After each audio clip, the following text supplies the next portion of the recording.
I first saw the video of you and Najaf, it was, I think it was on ar15.com. And I was, at that point, I was aware that there was a such thing as Blackwater and DynCorp and private military contractors. I was sort of just dipping my toe in that world. But I think that was the first time I had overtly seen on the world stage a PMC force essentially engaging in a for all intents and purposes, an offensive combat operation. Like, I did not think of the Battle of Najaf as a defensive combat operation because you were engaging targets well past the perimeter of where you were at, and there was an active fight happening. Which is against the Geneva Convention, but we recovered that day because of the actions. Yeah, I mean, the Geneva Convention is a really interesting document because not a lot of countries signed it. And so who is actually held to a document if only one party signs it, like a legal document? It's not really valid. That's not to say that you want to go out and shoot prisoners in the back of the head or hire mercenary armies to go roving across nations and start smashing them. But it would be naive to think that that doesn't happen and hasn't been happening for a long time in different parts of the world, just maybe hidden from Western eyes. So yeah, when I reached out, that was actually why I reached out to you the first time. I thought, oh, here's a guy that is at ground zero in one of the what I considered a specifically historical event, and I was working on a game at that point, video game, and the people I had been working with had transitioned from a non-classified project to a classified project, so they could no longer work with me on the game, which was Black Powder Red Earth, which has since taken on other forms over time, but we'll get to that later. That was the moment that I was like, okay, let me reach out to this guy because he's clearly in the public eye and I can probably talk to him about stuff. So I literally picked up the phone, called the number on your website, got your voicemail, and then you called me back, I think, a day later. Yeah. I was like, who is this? Yeah. And I literally was like, hey, I'll buy you a plane ticket. And you can come out and we can try to do some stuff together. Like, I'm working on this game. You were a little more harsh than that, though. Was I? Yeah. Something like your website sucks. I mean, and I can help you if you help me. And then the rest is all Jon Chang's fault. So everything that we do is it's the joke around here. But yeah, that was hilarious because I was like, video games? I don't fucking do video games. What? And you're like, come down to New York. If you don't like it, we'll get some food, whatever. And next thing you know, I'm like immersing myself into your world and going, this is freaking cool. And I met the team and met all the guys. And well, it was you, it was Phil, and then Altai. Yeah, that was it at that point. That's right. Yeah, and then it grew from there. Yeah, and then what did we start doing? We were doing mapping. Yeah, for your video game, which was not Black Powder Red Earth at the time. It was called Black Powder Red Earth, but like it had a very different form at that time because what we were doing was I was trying, because all of the work that I was doing at the time and the people I'd been working with, like all of that work was technically on the down low still. I couldn't make a game that talked about what we were doing in the real world overtly. So I wanted to make a science fiction piece that had like analogies for these kind of proxy forces, these privatized forces, and have them in a setting that was sort of what would I say? It was kind of a metaphor for the .com boom, where like all of these really talented people had been promised this future and been moving towards it, and then all of a sudden the money went away, and then everybody got laid off. And that game was the setting was Mars. There was a colonial effort, and the basically the boom ended. All these people who are half-built colonies with half-built mining infrastructure are suddenly left to their own devices, and the security forces that were on the planet essentially took over these different like corporations. There were various corporations that had built all these colonies, and these the security forces basically took them over and created private military companies that were then running the planet, and then they started warring with each other over the natural resources. So one of the things I was trying to figure out at the time is, what does right look like in an actual tactically challenging space? Because I understood space from the perspective of a video game, but at that point I'd gone to Blackwater. I'd gone through, I think, the carbine operator class or whatever it was called. Yeah. And I'd done a little bit of the CQB and like range movement, like through like their little shoot town they had. So I started to think, well, maybe there's more to creating like tactically challenging spaces in gaming than just building a couple walls and doors. Turns out I was wrong, but that was the initial thing we were talking about. And at the same time, I had this real interest in the training space because I was an enthusiast at that point. I didn't really know a lot about firearms. I mean, I think the assault weapons ban had just sunsetted, if I remember correctly. What year did that sunset? 04? Yeah. So in Jersey, where I was living at the time, pretty sure it hadn't sunsetted. Like we still had the ban. So I didn't really know much about M4s. I remember at Blackwater, everybody had Bushmasters, and it was like, oh, Bushmaster, right? That's the most reliable M4 you can get right now, which is kind of crazy thinking. It's good back then. Yeah, it was good back then. I think it was one of the only ones you could get back then. It worked. Yeah, right. I remember the crazy rail systems because they were trying different things all the time to like. They were the rail systems that literally went over the entire. It was iconic. The SIR. The ARMS SIR rail, and then Volter made one also later on, I think, for the Air Force. Yeah. And then eventually we figured out how to make rail interfaces with upper receivers that didn't like slide, so you didn't need like one giant monolithic piece necessarily, though. That does provide certain advantages. And yeah, at the time, I think I was really into the idea of learning more about firearms, and I was attracted to the idea of working with somebody who did training with small arms at that point, because really the concept of mobile training didn't really exist at that point. It was pretty much, I think it was Pat Rogers. Larry was doing a little bit. Larry Vickers. He was just starting then, and I was one of the younger guys getting into that, and I think that's where you kind of came in. It was like, hey, looking around. We've always said that mobile training wasn't really mobile. It wasn't really a thing. It wasn't like guys all over the country doing things. And that's one good thing about you is you've always kind of had a knack for knowing what people need. And you've always been, in my opinion, good with history aspect of that. Cause like I fell in love with the Black Powder Red Earth script. Even though it was on Mars in the beginning, the red earth, and then the black powder, I think, signifies the conflict, right? Yeah, the exactly. Fighting, like obviously on the planet. So it's basically, if you can imagine the Iraq War on Mars, right, is what it eventually turned into.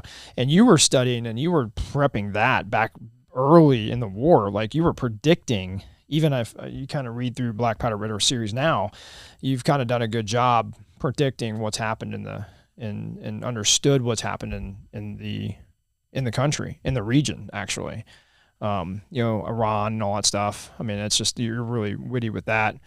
And well, I shouldn't say witty, but you're intelligent to that, to a point where I could always go to you because you always were great with networking and sourcing and finding out how these things all play together. And you actually knew more about it than I did. And coming out of the conflict, I'm like, God damn, I should know more about this stuff too.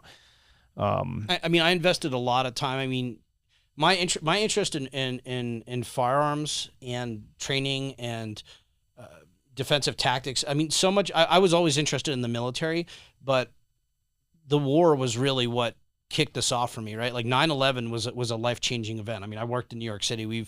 I actually worked in the area where 9/11 took place. I was on my way to take the train into the city that day, and the reason I wasn't there when the second plane hit, aside from the first plane hitting, was I had stopped at a record store because Slayer's album God Hates Us All came out that day. And the record store opened early. This is a true story. The store opened early, and I stopped in to get a copy of the record, and Howard Stern was on the radio there, and they were talking about a Cessna had crashed in New York City. Right. Nobody knew what had happened. And as I was getting closer to the city, as I was driving up the New Jersey Turnpike, rather, I could see the smoke, and I came up I think it's exit 13 or 14 or something, and you come up off this exit onto a bridge, and you can see the city, and that's when I could see the first tower was burning, and then I saw the second plane hit, and I was like, holy shit, we're at war. And I obviously, there had been the bombing in the early 90s under Clinton's watch, which was an earlier version of Al-Qaeda attempting to blow up the trade centers as well. So for me, my interest in doing this stuff had a lot to do with the fact that I was very interested in I was interested in the conflict just from a perspective of living in the United States at the time. But I was also really interested in the conflict of like, oh, we've got to stop these people before they do it again. And it was really clear early on that the war we were going to be fighting against Al-Qaeda globally was not going to be a traditional war like we'd fought. It was not going to be an insurgency limited by borders. It was going to be a whole new thing. And the idea of like soldiers who didn't wear uniforms was really interesting to me.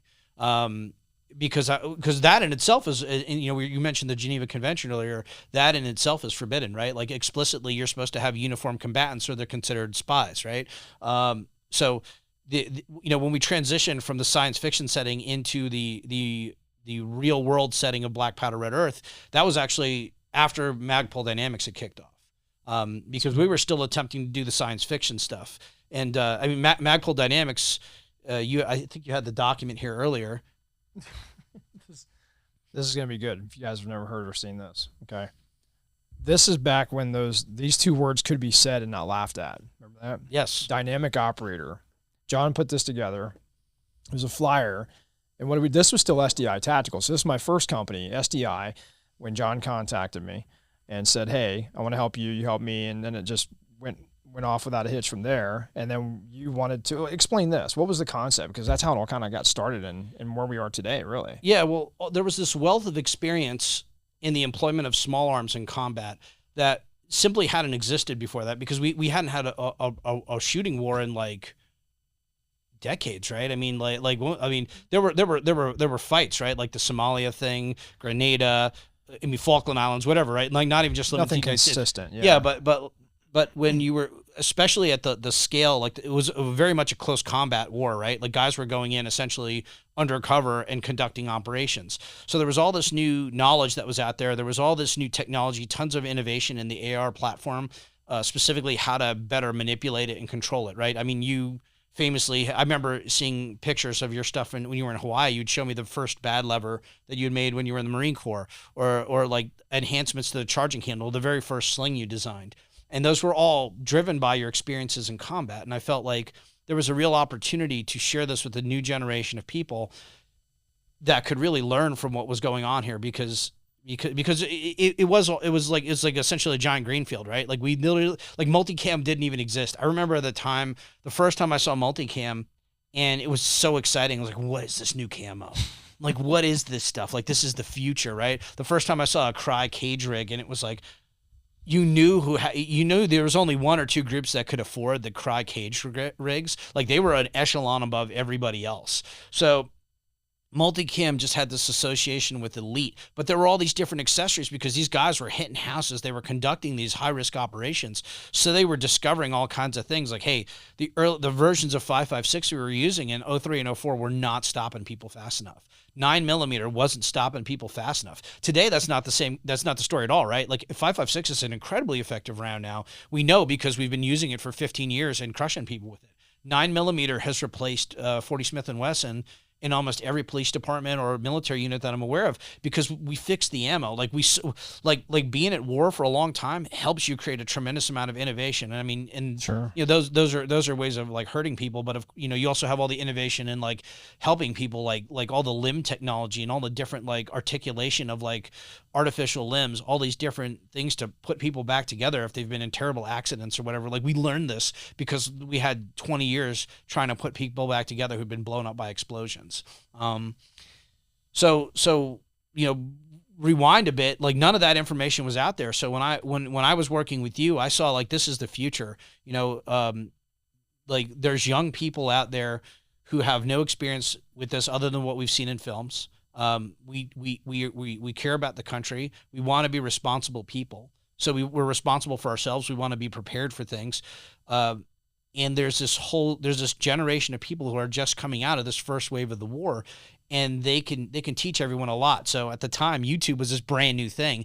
And I thought, oh man, YouTube is it's this perfect forum to showcase training, showcase equipment, like using video to illustrate concepts of like, why did we design this piece of equipment? How can it be used? What kind of situations are you going to find yourself in? Because I didn't know it at the time, but fundamentals are literally simple by the definition, right? They're the basics of how to operate something.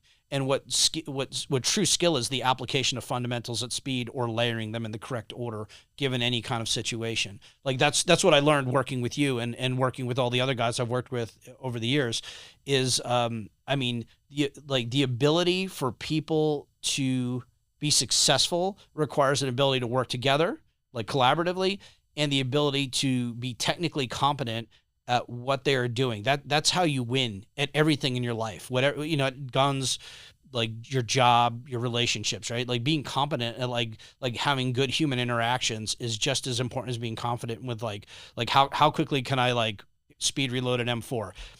It's obviously a completely different skill, but like the fundamentals of like how I'm in control of myself, how I'm paying attention to what's in front of me. Like I should be able to do these secondary tasks without taking my eyes off what's important, right? Like, I mean, if you take that and extrapolate that into just human relationships, like, hey, am I able to pay the bills without forgetting about my wife and kids? Yeah. How am I able to, like these are lessons that translate through everything, and that I didn't know that at the time, but I certainly figured it out by the time we went from Magpul Dynamics to haleystrategic. When I went with you, when I left Magpul with you to start that company, I thought application, there was more value in application because we'd spent years teaching people fundamentals. Now putting that together into a scenario where like it's an ambiguous scenario, right? Like we're not going to tell you how to do something. Here's the problem. We have given you the tools. Now figure out how to put those together in a way that's going to work, right? Like how, like, and people figure things out, right? They could, like, phones didn't exist, so you couldn't take video of yourself. Now you see it a lot in classes. People will have other people video their runs so they can go back and do diagnostics on them and see like how to improve. And that in itself is like such a fundamental lesson for like people in general of like, just because I'm good doesn't mean I can't be better, right? Like I shouldn't be hurt. My feelings should never get hurt when somebody tries to help me get better. They may not be right, but I should at least think about what they're saying. Or if I've already considered what they're saying, I can be like, oh, thanks for your input, and then I move on with my life. And that goes for anything, whether you're making things or you're fixing things or you're just like trying to maintain the whatever it is you're doing, like anything from like just operating a car in traffic, like to like what the stuff you do here now. You build sophisticated interconnected systems that are modular, that can be configured to different missions, and they have common utility because certain things about every mission is going to be the same, right? We're going to have some kind of magazine, right? Because we're wearing body armor. We're in some way going to be overt at this point. So we need to protect these different places. We need to mount radios. We need to mount the radio enablers in these different places. We need to have antenna, blah, blah, blah. All of that is, it's all the same thing of like that problem solving and being able to be like, just because I came up with this first, it doesn't mean it's right. It means like I need to be able to continually improve at everything in my life. And I should never have my feelings hurt if somebody's trying to help me to do that, because they're sharing their wisdom with me. And that's so much of what like tactical training is like. And I hope that that's what people take to the rest of their life. It's like, hey, I'm up on the range. Nobody shoots well at 100 meters their first time. Nobody does. Right. And like, if you start with something like iron sights, which it's arguable if they're actually obsolete at this point. But like, if you start with iron sights are even harder to learn, right? Like when I first learned to shoot a carbine, I learned to shoot using an optic, and I then went back to learn how to use iron sights. And it was only after I knew how to use an optic and iron sights that I even attempt to mess around with scopes. Because scopes, it's like a whole different process, because you even have to learn how to mount the thing. Because if you don't mount it right, you can never, all your reps are going to be bad reps. So that's not useful. But yeah, I mean, I'm kind of jumping through our history a little bit here, but that's like what all of this is about to me. It's about like teaching people life skills, and the firearms or the mindset. That's just we're just using that in one form to teach you a skill for the rest of your life. Well, that's what kind of dynamic operator turned into, was the concept of, going back to the Magpul Dynamics thing, that was, because Magpul sees that. And then the rest is history there. They acquire the company, SDI, and then we start going on that journey. And that's what I think we did well at, or you specifically saying, well, what do people need, right? We go back to that mobile training. What do they really need? Do they need a gun right now? No, they most likely already have guns. But what they need to know, that they can come out to a place. They can come out to a place with other badass Americans and have fun, enjoy, learn, be educated, be inspired, be vulnerable, have the courage to be imperfect, to go, hey, I don't know any of this stuff. And it turned into this experiment that was one of the fastest growing, largest knowledge transfer experiments in history, in the firearms industry, in modern history, I guess. Mm-hmm. And I think that was the whole key, is like, and I still teach people that to this day. If you want to help somebody, just say, what do they need? Right? Now, what do they want, of course? And back then, I think it was kind of clear to us is like they need to know they can come out and do this as Americans. As even military and law enforcement guys, they didn't have that external source of information they could go get, and we provided that. And then from there, it started. That was the big wave, I think. And then now it's like iPhone updates. Like, when's the next one coming? And everything changes now. The world is so constantly changing and dynamic as it pertains to knowledge transfer, because you can't throw a stick without hitting a video about how to reload a gun, for example. And again, not to say that the way we did it was right. There's always a way to be improved on, and that's what we do now. It's like now I'm asking that same question again. Here we are, how many years later, and we started this? We're coming up. We're just shy of 20. 20 years, yeah. Yeah, I think we're at 17 years right now since. That's right. First Yeah, met. yeah. Because it's about 3 years after Najaf. That's right. Almost 3 years after Najaf. And now here we are going, well, what do people need today? What's that? I haven't asked you that. What do you think people need today? And it may not have to do anything with guns. Yeah. Or training. It's like, what are people thinking? Like, today's a significant day in history. It's May 30th for the day we're filming this anyways. And yeah. I'm sure that date will be remembered from here on out. And we're not going to get into that because we're just now hearing about what's going on. But that's going to create a lot of questions towards maybe guys like us, like, what do we do? And so we need to ask, what do they need? I don't know. It's a hard one. I mean, I think for an individual, what we need more than ever is people who are willing to do the work, like not the shortcuts. I think, from my perspective, I've seen people get trained through patterns of behavior to not think about things as much. They like commentary. They like being given like the conclusion. It's like everybody wants to read the cliff notes. Nobody wants to read the book. And yeah, it's very hard to come to your own conclusions or even like make a good judgment if you haven't done the work. I mean, that's kind of what I mean about like, when we talk about the range stuff, there's a difference between like actually going out and practicing and doing something. And then there's a difference between practicing, like executing in real life, and then watching somebody do it and critiquing it, right? Because those are all really different things, right? I didn't appreciate, for example, isolation drills earlier on. I felt like there's only so much value you can get from an isolation drill. There's actually a lot of value that we get had from the right isolation drill, but the person who's doing the drill has to understand that the drill is not the end goal. Right? Like if you look at videos, like recruitment videos from different special operations units, pre-GWAT or even early GWAT, most of their techniques changed very quickly after they started facing opponents who were not going to just sit there and let things happen to them. And a lot of men got killed learning those lessons, right? Like it really, really terrible, because they're like some of the best people we had, and we were losing them and like insane numbers, putting them in these incredibly dangerous missions, which in some cases it took like reading books from guys who were at some of these places. It took years to even come to the conclusion. It's like, wait, we don't have to hit every house. Why are we sending in guys to every single house? Like CQB is a terrible place to be. Like fighting in houses with rifles sucks. We're pretty badass, but we forget less than 3 people ago, we used to stand on a line loading a ball with a stick and thought that was a good idea, right? So we're still trying to find out better ideas. And that's like, even as sophisticated as we are, technologically as advanced as we are, we still will have some of those traditions that are hard to let go of.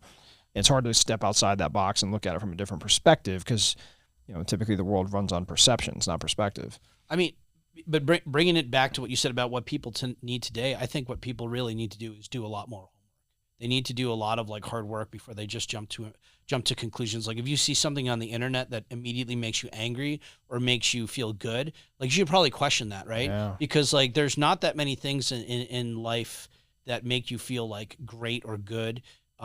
Certainly not like things you're going to read on the news. And there's certainly not as many things that should make you feel like the world is coming to an end either at the same time. Especially in like the Western world, people have it pretty good. We live in relatively safe conditions the past few years. Absolutely. Even included in that. Yeah. But yeah, that's Well, like to that point real quick is like today, just to throw that out there one more time, is a significant moment in American history. It's the first time in American history that anything's been done like that. It's been close in the past if people do their homework. And I think to your point, it's a brilliant point to say you have to educate yourself, because right now somebody, even me, remember at the restaurant, I'm like, dude, look at the freaking TV right now. Yeah. And we're like, oh, it's like, wait a minute, hold on. We need to figure out what's going on and educate ourselves, because that's fear. That's fear, that emotional response that even we had. And then it's like, wait a minute, what drives fear? A lack of knowledge. I think a lack of knowledge is what drives fear. And then of course, like the old statement, once you're in fear, the next thing that comes, it starts to breed hatred, and then hatred starts to breed destruction. And we're already kind of in that horrible cycle in this country as it is. And that's why I think it's a harder question nowadays to say, well, what do people really need? Because what people are doing right now is responding out of fear. And I think you're right. One of the biggest things that people need is to educate themselves. But then I think the next question that's going to come with that is how and where. I mean, part of it is going to be like a discipline thing. Like, the panic, like panic isn't just when you see something bad happening to yourself or somebody you care about. Panic could be something you see happening and you feel the ramifications of it, or you imagine the ramifications of it. Like having self-control, like, I mean, I'll try to make this a smaller thing. Like as a father, it was something I had to work on to try to remain in control of my emotions when my kid would act out or do something, right? Like it's very difficult to do it, because even if you can do it one day, you have to do it again and again and again, right? Like you have to do it every day. And because kids have a habit of remembering the worst stuff. Like we always have the habit of remembering the worst stuff in our lives, because they're lessons that we try to take on so that we don't do the dumb things that we did again, right? Like everybody probably remembers the first time they got burned, or the first time, I don't know, they like fell on their face, like running down a basketball court or playing soccer or whatever, right? Like you have traumatic memories are sharper typically, at least in my experience. Traumatic memories are typically much sharper than happy memories. So like as a parent, like we try, I even see it. I failed a lot as a dad, right? Like there's a lot of things I could have done better, and and in being a parent, it's also just like being a person, right? Like there's not like math, right? It's not 2 + 2 = 4. Like you can put the same inputs into like 5 different people and get 5 completely different results, right? I know people who grew up in very abusive situations who came out great. Like they expect adversity in life. I also know people are totally broken from that same experience and literally are chasing the things that they didn't have when they were kids forever. They can't get out of that loop. And I mean, things that have helped me, and this sort of comes back to like the shooting stuff, is like we used to always talk about like balance a lot when we were talking about shooting. It's like, well, can you shoot on one foot? Like the whole fighting stance thing, right? Well, balance is such an important thing in life, right? Like if we find ourselves veering left or right, that's typically not a good thing, because we're not steady. We can't make good decisions. We can't see things clearly if we're off balance. If we're balanced, we hopefully can have more nuanced perspective because we have time, right? Like it's like, why do we teach people to transition inside of 10 yards if the gun goes dead versus at 30 yards? Because I have more time to think about something that's 30 yards away, right? I can like find a better position. Maybe doing this and start sending rounds isn't the best first answer. Depending on your skill sets before you start putting a bunch of stupid comments down. Yeah. I mean, I am such a practical and boring person when it comes to guns. Like, I mean, I talked about this on my Discord the other day for BPRE. Somebody was talking about like, oh, shooting at people in a mass shooter situation and it's 50 yards away. Can I take the shot? I'm like, yeah, you can take the shot, but like, what's one of the rules of firearm safety? Know what's in front of and behind your target.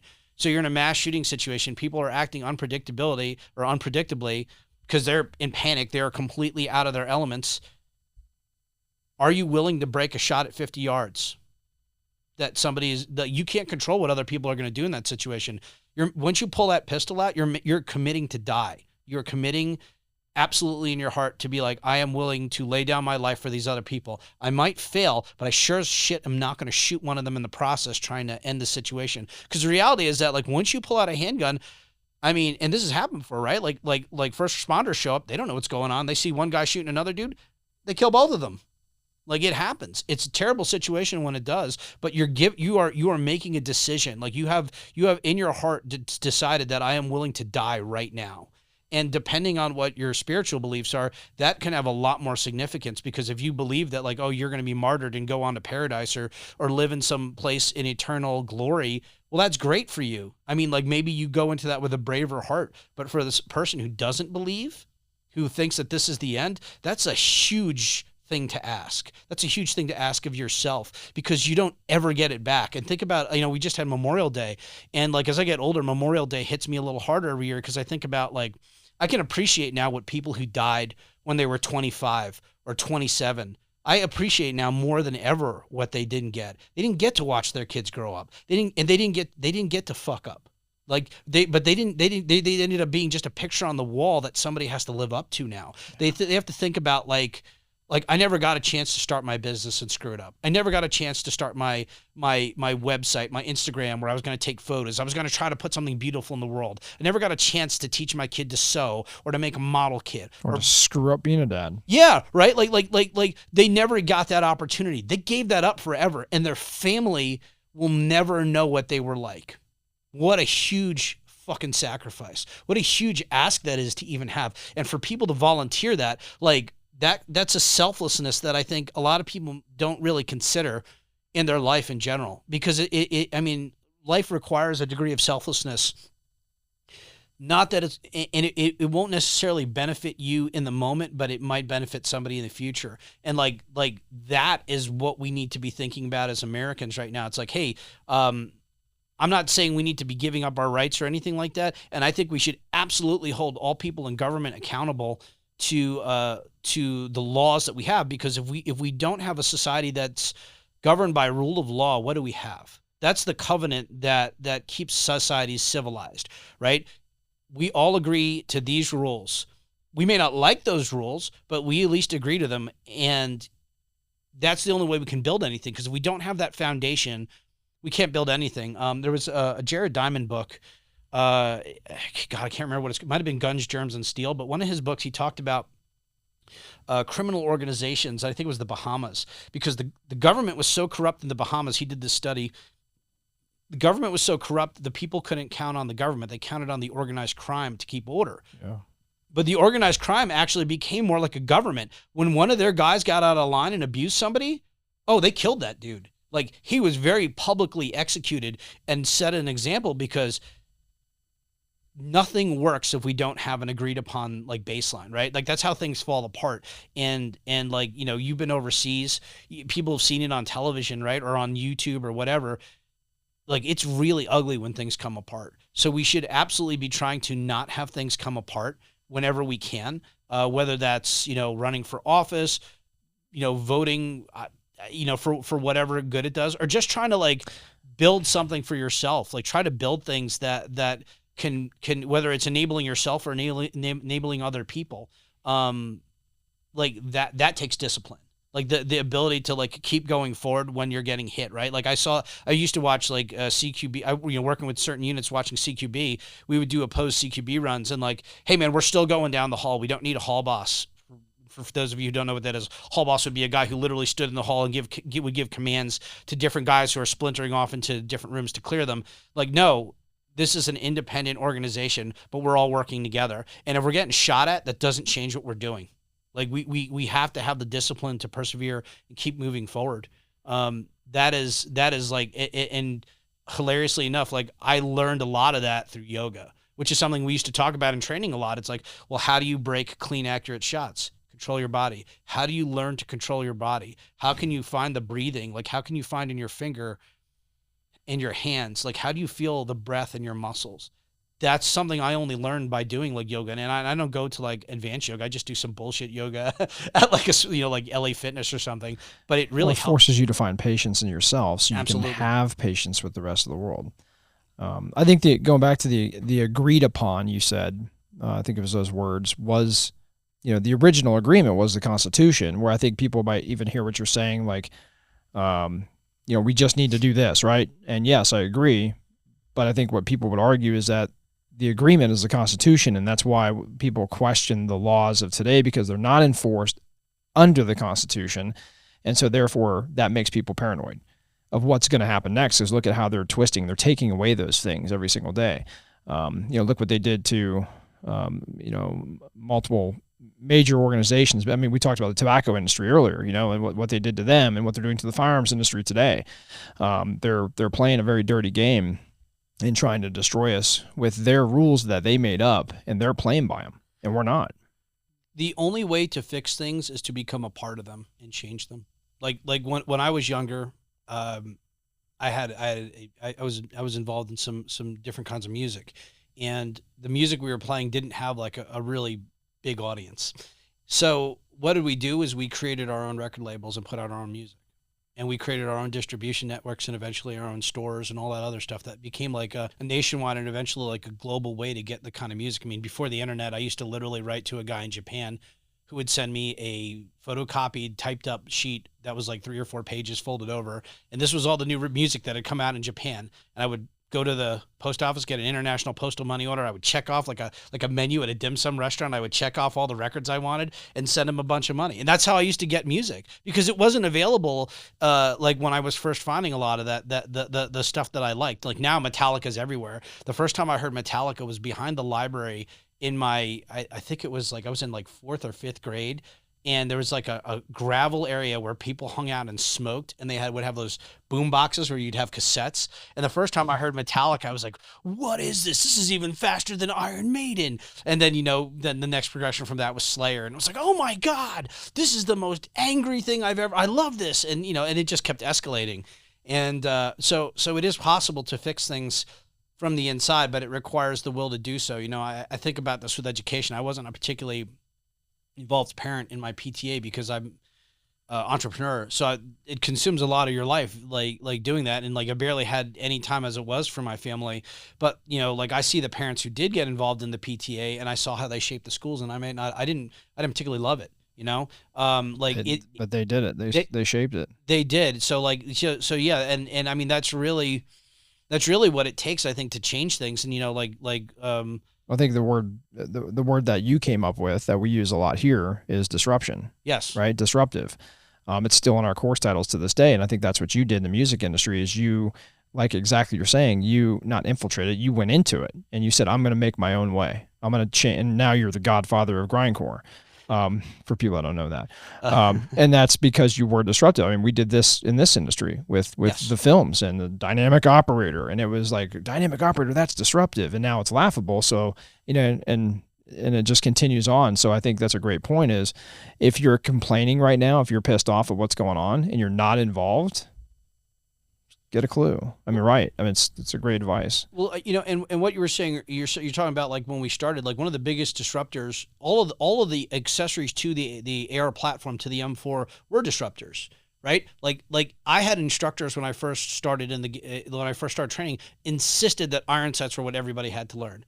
Today, I still work with a number of special operations units. I haven't seen iron sights on a gun in at least 10 years. I mean, that's not to say that they don't have a place for them, but optics are just reliable. Like, they're faster. Like, do we really need them? Do we really need to spend the reps getting good at that skill when there's other skills we need to be learning? Because, I mean, when we did the JAK carbine, right, a lot of people didn't understand why we went with the JAK because it was the JAK of all trades, like Force Recon Marines. So you have to learn a lot of different things, which means you can't get stuck doing just one thing because being capable is not just knowing one thing. Being capable is being well-rounded, right? Like, I mean, most people today probably can't fix a car. I mean, I don't know how to take an engine apart. I can change a flat though. Like I can change a tire. And I literally came across somebody stranded on the roadside crying like 3 years ago, and I pulled over and I'm like, what the hell's going on? Because like they were like distraught. They were on the phone and I'm like, are you okay? What's going on? They're like, I got a flat. And I'm like, okay. I'm like, the insurance people can't understand me. Okay. I'm like, okay. Well, let's I'm like, do you have a spare? They're like, where would I have a spare? I'm like, in your trunk. And no idea that there was a spare in the trunk of their car that they had bought. So I stupidly helped this person. I opened their car up with them. I got the tire out. I did all the work for them because they were still freaking out. And I got a tire on their car. And I'm like, now you can drive someplace like a gas station and you don't have to worry about getting hit by a car now. And you can calm down and it's okay. Like you're not going to die today. Like you just had a flat tire. You hit a pothole. Well, what's created that? I think that's the big question or conversation there is like, what has created that person that you met on the side of the road that didn't even know that they had a spare in their tire? Where if we go back 40 years ago when we were growing up, everybody knew there was a spare in the car. Everybody knew there was a jack in the car. Everybody knew there was a wrench in the car. Change the oil in old cars. I mean, now it's so different. I don't know how it works anymore, but like those are or mowing the lawn, like basic, like can you like, how many people know how to like take care of the, it's funny. Pat McNamara has those videos, like basic dude stuff. Yeah. And he always has a lot of stuff in there that's not like super glamorous, but I'm like, I don't think I know how to do that anymore. But I remember when I was a kid, I knew how to do that. It's not glamorous. It's absolutely necessary. Yeah. Well, I mean, life can't be all fun. Like you don't appreciate what you have if it's good every second. Right. That's the problem, I think. Society has made it good almost every second. And to that point where we were mentioning earlier, that book, I've mentioned it a couple of times in other podcasts, The End of the World is Just the Beginning. I think it's that we've lived the greatest life as humans, specifically Americans, have and probably will ever live. And we might just be at the tip of that mountain of living that great, great, great life. And all of a sudden we take this little tiny micro step down. That's catastrophic to a society that doesn't know any better. That wasn't a part of the growth or climbing the actual mountain. And now you're at the top. It's like you could it's like if you climb Mount Everest, right? And if you could fly a helicopter that high, now all of a sudden people are getting helicoptered and dropped off. Like, dude, this is awesome. Like, yeah, but you have no idea what it took to build this. No idea what it took to get there. And at the same time, the balance is we don't want people to have to go through that pain to get there. But at the same time, see the balance issue in our world today. It's like 300 years ago, you didn't have water. You had to go out and find it in your own home, in your homestead. It's the physicality of physically like building something or doing something or putting, like, literally in this case, putting pencil or pen to paper. And it translates back to so many things in our world, like the examples we set for people and what we expect of other people.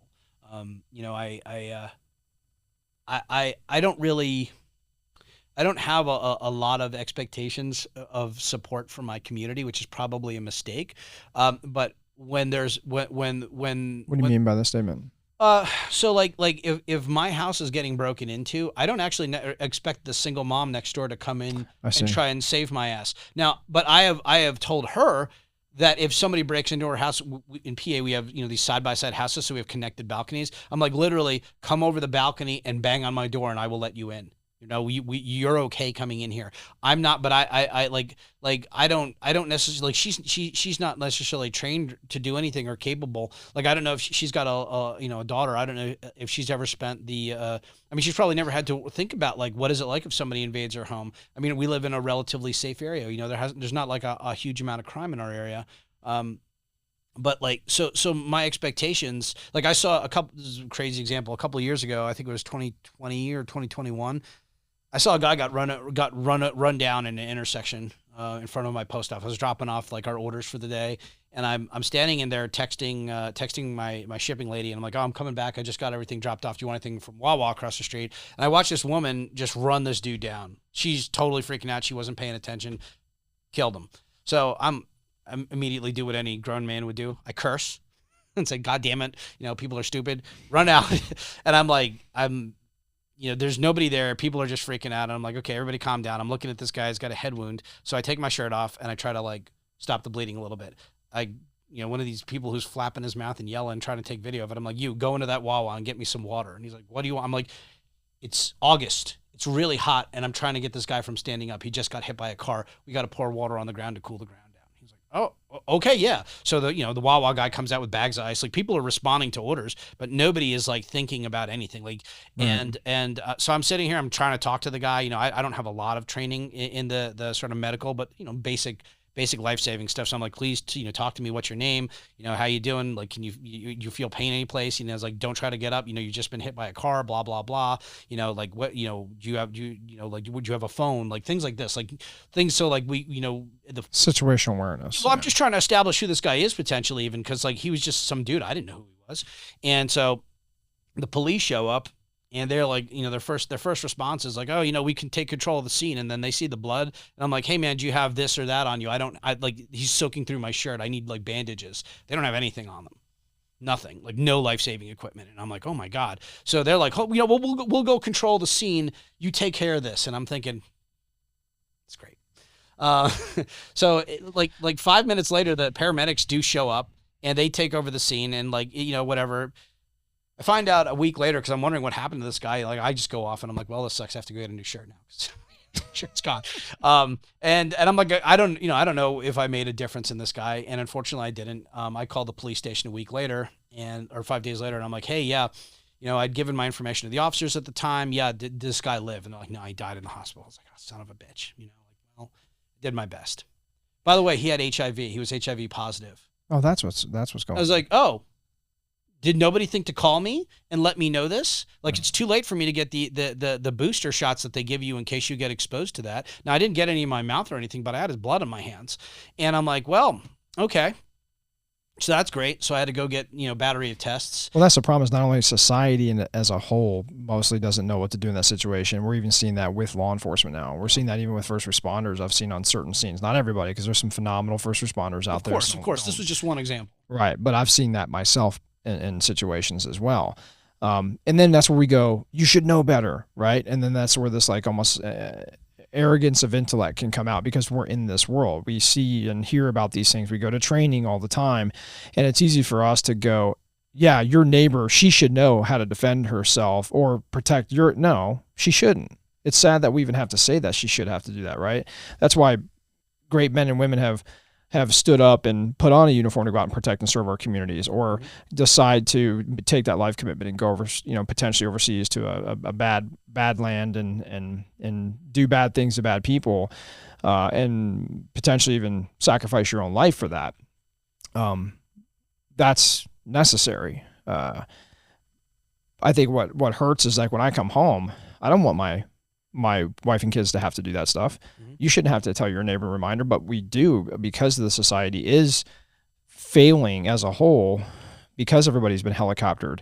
Whether it's the government, whether it's school systems, colleges now, they're lawnmowerings for people to just kind of fall in behind and take on this narrative with zero perception until they're in a situation like that. And it's like the lady that hit the guy, like, did she all of a sudden go, oh my God, I'm going to change my life and go do things? Or is she still out driving crazy? You never know. Like that should have been a catalytic moment for not just her.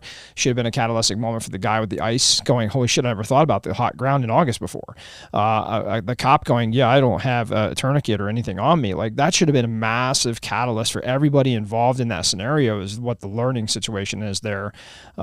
Just like we do it after action, after a judgmental use of force shooting. It's like, it's a half an hour debrief at a minimum. Why? Because all those things that you're talking about are so greatly important and necessary for our community to understand.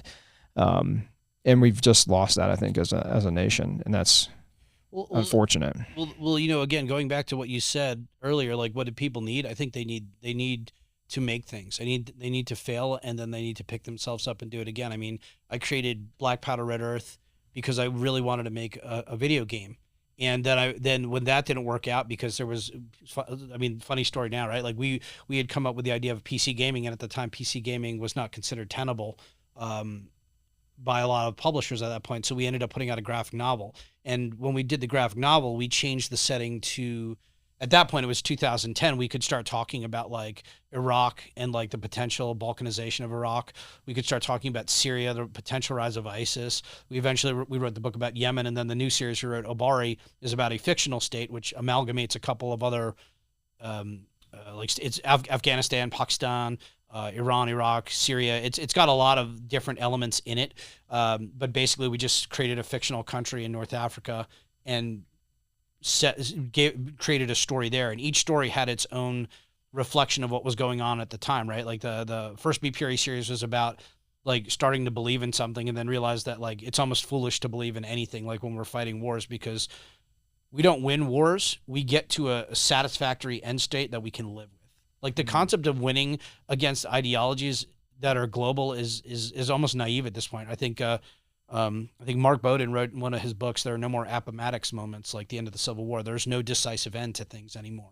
And Syria was literally about that. It was about like the BPRE Syria book was all about working with the Kurds and different Syrian groups that were fighting Al-Qaeda, ISIS, and the Syrian government, and that ultimately you have to work with the bad guys to get the bad guys.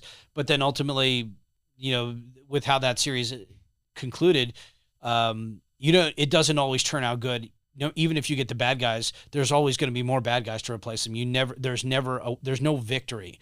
Yemen reflected that also. And then finally, Obari changes that narrative a little bit in that it sort of showcases how we went from a modern what I grew up with is a modern counterterrorism war. It's funny to say I grew up with. I was like in my 20s when that happened. But how we went from this sort of GWAT style counterterrorism, counterinsurgency warfare for internal defense missions to now we are coming back full circle to peer conflicts against people like nations like China, potentially Russia, or their proxies, which are just as capable as they are. And we made Black Powder Red Earth because there was nothing else like it. Like Call of Duty did not scratch that itch for me. None of these games or these other military stories, they were always so superficial. They never really got into a deeper meaning. They were more action movies than war stories. And as a child of the 70s, I loved movies like Hell is for Heroes. They were expendable. What was another really good one? In Harm's Way. These are like war movies. They're not like action films. They're not like guys jumping through windows and there's not big explosions every 5 seconds. They're about war and the toll it takes on people and what happens to you over time, right? Which is why like Black Powder Red Earth is a really kind of odd IP in that we have graphic novels, we made a video game, and then we made this tabletop war game, which has been considered. It's taken off. Yeah, it's in a very short amount of time. It's a modern setting. Most of the tabletop war games are mostly known for things like Warhammer 40K. This is a modern set game. It plays much faster. It uses conventional weapons and it uses conventional structures like you would find in like the Army Infantry, Rifle Platoon, and Squad manual. So much the abstraction that we came up with. We're actually speaking at the Army War College event Connections in 4 weeks to discuss how we designed the game and what things we found meaningful to abstract, because one of the things that games had a habit of doing when they're designed by people who have no background in the subject matter is, oh, this will be fun. And, like, where do they get fun? Oh, it's from a movie. So it's like what I was saying, like they've never done the work. Like they've seen what's successful here and they're like, oh, let's glom that together and make this roller coaster experience. Because, the first time I played Call of Duty Modern Warfare, there was a couple of dramatic moments in the game that surprised me, specifically when the first spoiler, it's been like 20 years, but the first time when the helicopter crashes after you rescue the Cobra pilot and the nuke goes off and everybody dies and you actually walk out of the plane and die, or the helicopter and die. I remember when that happened, it took me a second. I'm like, holy shit. Like I just died. I'm like, the main character of the game just died. And what power, like that was such a powerful moment. And not very many games have been able to replicate that. I think they've, instead of learning taking this like really meaningful moment, they just upped it and just made it more graphic and more wild, right? Like it's like, Girls Gone Wild too, like, well, what did we do the first time? It's like, it wasn't enough to just have them, have wet shirts. The shirts are coming off, but that's kind of what Call of Duty is. It's like, well, what else can we take off? We've been playing strip poker with these guys for 20 years. There's nothing left to show, right? Like it's just a big stupid mess of like people like running around like idiots saying shit like, bang that door, like, kick it, like we're breaching, going internal, like just bullshit that actually people don't say. Well, not many people can see that significant moment that you're stating, that meaningful moment that, the nuke going off. That's, I do remember playing that as well and going, did I just get that? No. Yeah, I'm nuked. Yeah. And that's different. But like you always say, I always use your line, like it takes a lot from an audience to understand those types of things. And I think you're absolutely right. It's they've taken the expedient route versus the meaningful path. And that's hard to do because you can't. How many times can you have a catalyst in a video game like that or in a movie? It's and especially today's world where the attention span is like 2 seconds for people. Well, I mean, people don't read enough books now, for sure. People are looking for fast, and like immediate gratification. Like, I mean, there was, I think I was reading something with one of the designers, I think of one of the later Call of Duty games, and he was talking about we need to have like a what do you call it? A marquee moment or a showstopper moment every mission. Like we need like much more dramatic peaks and valleys to the point where like at a certain point, like there, it doesn't feel desperate anymore, right? Like how many times can we save the world? Like, right? Like Keith Sutherland said, how many bad days can Jack Bauer have, right? Like there's a point where we can't make any more seasons of 24. And it's only 24 hours. Exactly. And like how incompetent is the infrastructure that these people keep getting nuclear weapons every season? He did have the most confirmed kills in 24 hours though. Anybody in the world. But like, yeah, I mean, BPRE isn't like the fact that I have all these years of experience working with guys like you and like guys in the field, it's taught me so much, and it's stuff I couldn't have made the games or told the book, write the books that I'm doing today if I didn't have like 15 or 20 years doing this with you guys. Like, you know, it's a completely sort of tangential thing. I've always loved wearing watches since I was a little kid. My first watch was a Casio little calculator watch. Love that thing. And do you still have it? No, I don't. Like I that poor thing got destroyed. I got that in 4th grade. Like that was a big deal. But I always had watches. I always loved them. And like 10 years ago, I got a mechanical watch. I'd always had like quartz watches because I always thought Casio was like the gold standard, right? Like the G-Shock, you know, like even before I, you know, cared about like you know, the military and the G-Watt, like I had Casio watches because they were accurate, they looked cool, and they were super durable. And I got into mechanical watches like, I don't know, 5 or 6 years ago because as much as I loved the perfection of like a mass-produced like quartz watch that is a super great timekeeper, what was actually more impressive to me was that somebody could make something by hand that was mechanical that had close to the same levels of accuracy. Like so a lot of people wear watches as like jewelry. Like I see like precious metal watches from like expensive companies, Rolex, Patek, you know, fill in the blank, Tudor.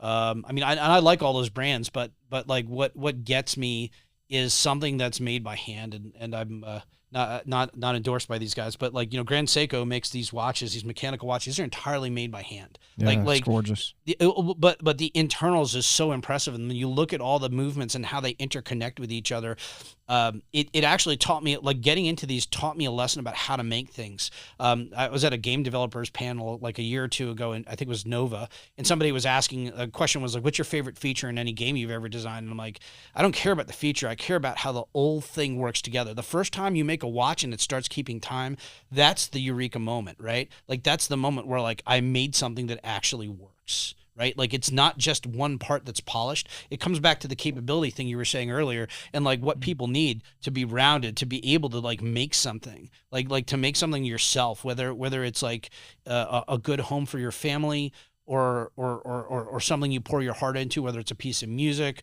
you build a car, whatever it is you care about, whatever you're passionate about, like be able to do that, like be able to do it yourself, and like and understand that even if it's not something you can do entirely by yourself, that like you're doing what you can, right? Like making as much strides as possible. Obviously you can't like literally have a grinding machine in your house that like perfectly mills out all these parts. They have teams of people who do these things. Like I could never make a watch by myself from scratch. I don't have the infrastructure. It requires infrastructure. I don't have the infrastructure to like make a M4 with like an optic and a laser. I just don't have like the circuits. Like I have no knowledge of how to make these things, but like I can understand how those pieces work together to make a tool for myself that does different things. And that could be a computer, right? Like, I mean, we used to joke about like, I hate mice. I only use Wacom pens because it's more natural to me to use gesture to like move through things.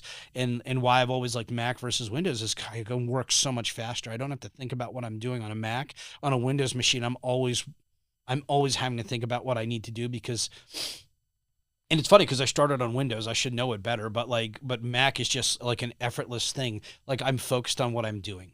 Like the tool, I'm not worried about the tool. I'm worried about what I'm trying to make. Right.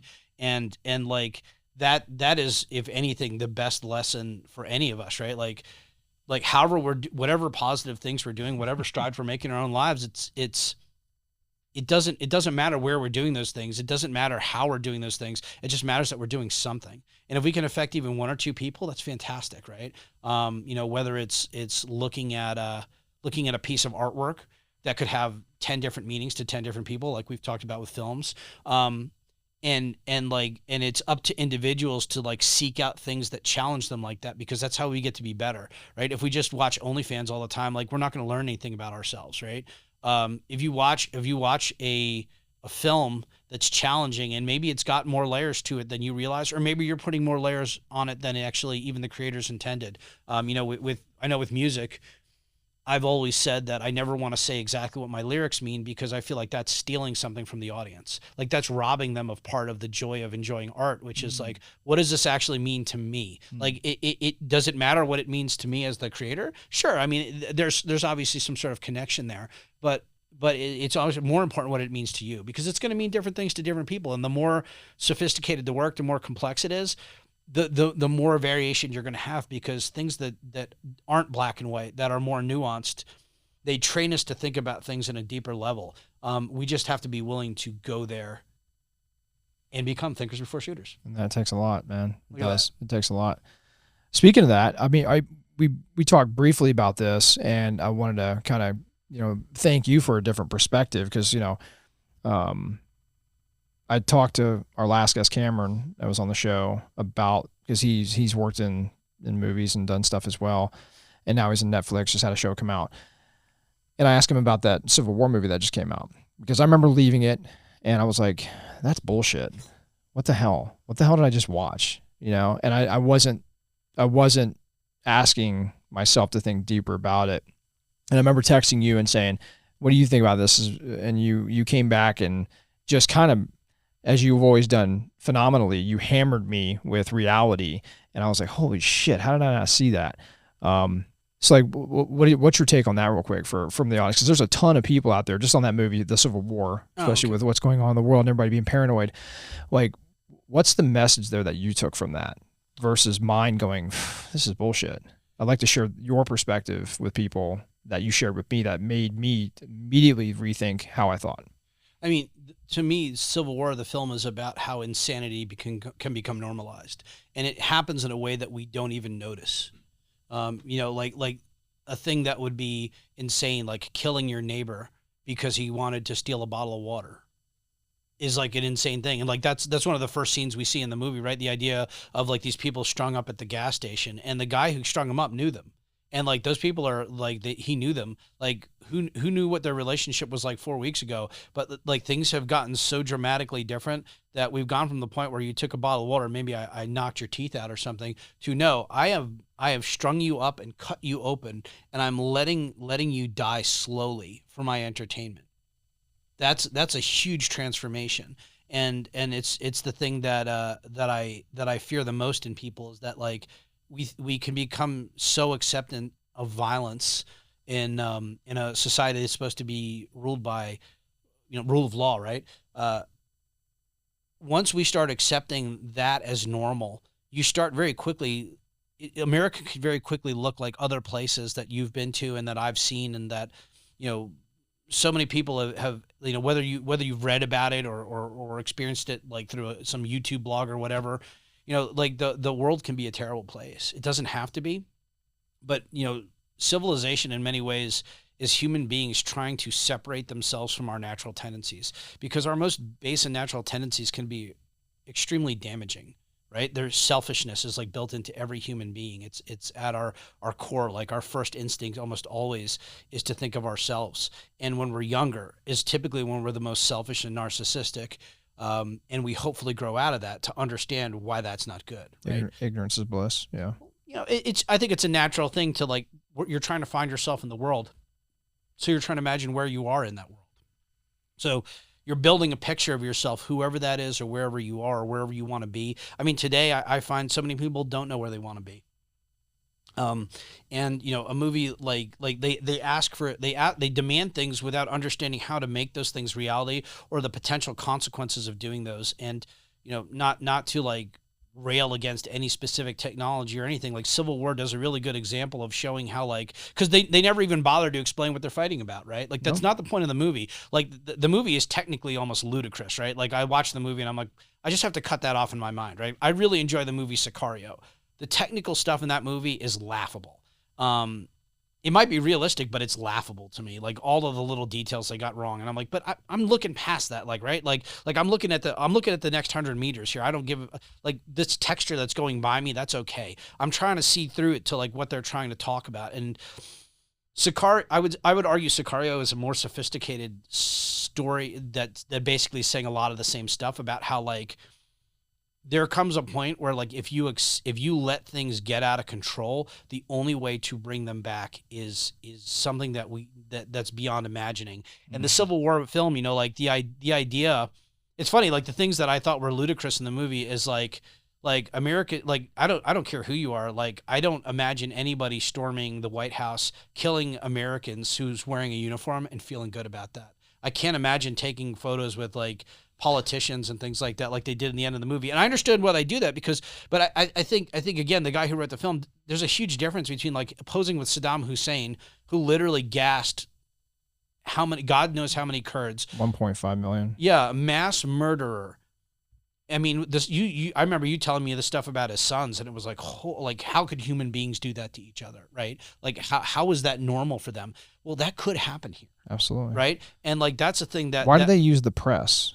Why was it the perspective of the press? You had an interesting comment on that. God, I wish I remember what it was. The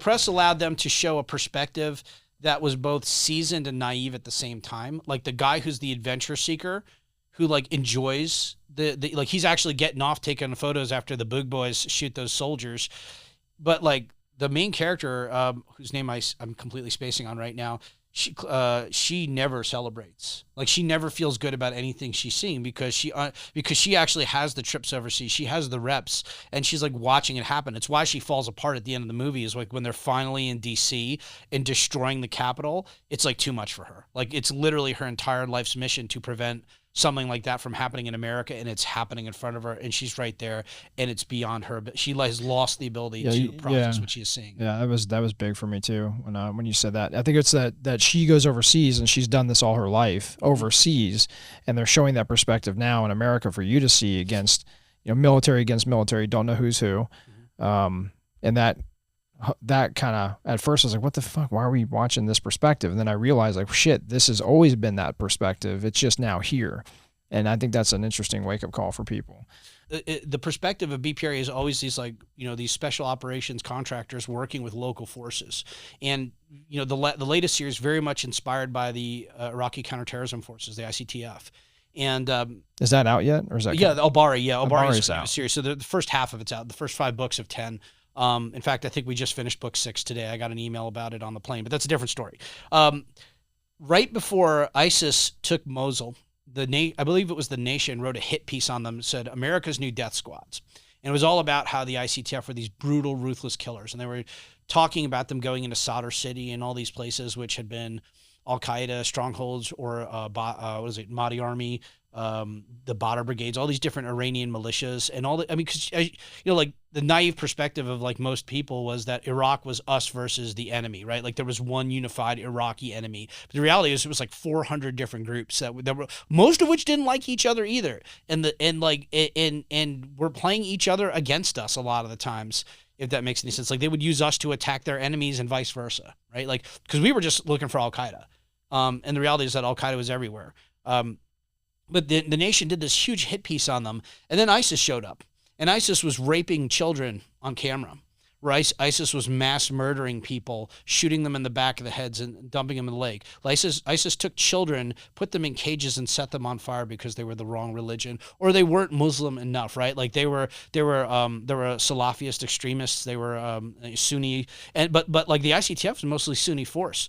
ICTF were the only Iraqis who went and fought. They literally, in Mosul, my understanding is they took over 100% casualties, right? Like it's like SOG, like, the American Special Operations Unit in Vietnam, SOG, they had like such a high casualty figure because they were the only ones with the willingness to go and fight.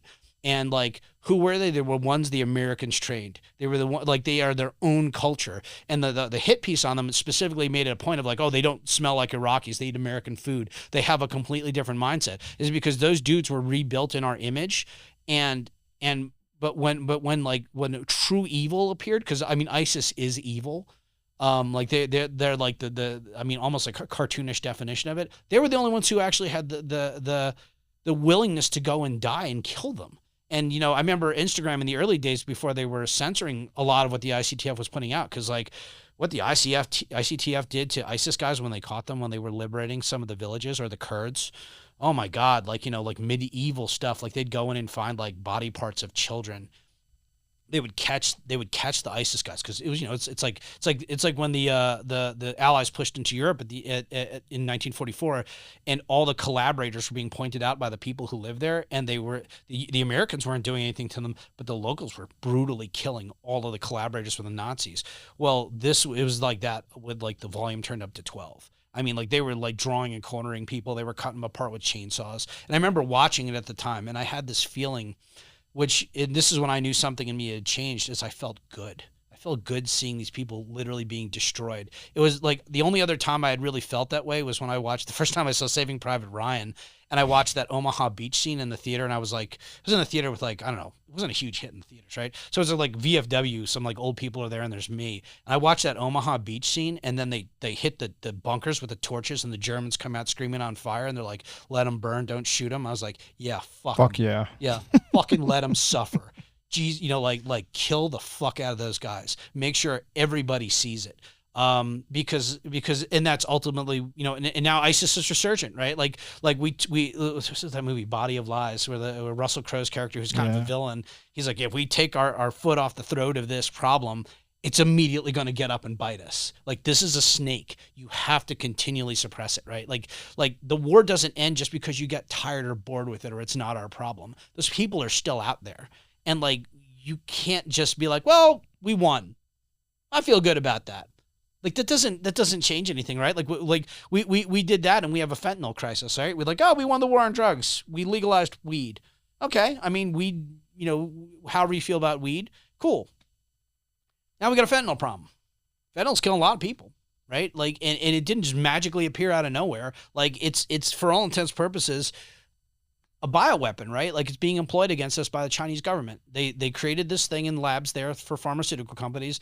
They created it with the intention of making it addictive. They funnel it into our country through Mexico, or in some cases, they've literally built their own labs here to just crank it out now, and they pump it into everything. Like, these things don't happen by accident. Well, a lot of people might say that accident is created on purpose by, some people might naively say, without educating themselves first, like you clearly have. And of course, our combined experience alone, stating that, like, I'm sure people go, wow, how would you think that's awesome when you see bodies burning in a pillbox? Because it is. Because when you see evil people hurting people that we love and care about, that's the greatest feeling for a warrior. It's a very hard thing to describe, but it's a super sense of justice. Because that's what we do, is we have that sense of justice that forces us into that world. And sometimes you have to have your inner psychopath come out, which is a whole other psychological study I won't get into. Because people will be like, oh, did you say the word psychopath? Yes, it's innate in humans in general. But a lot of people in today's world are afraid to say things like that. And I think a lot of people say, well, ISIS is our fault. So the foot on the head of the snake that's about to rear up and bite you is your fault. Your foot is what created that. So what's your thoughts on if somebody was to respond with your statement on that? What ifs don't solve problems. Like, the problem's there, you got to deal with it. It doesn't matter how it happened.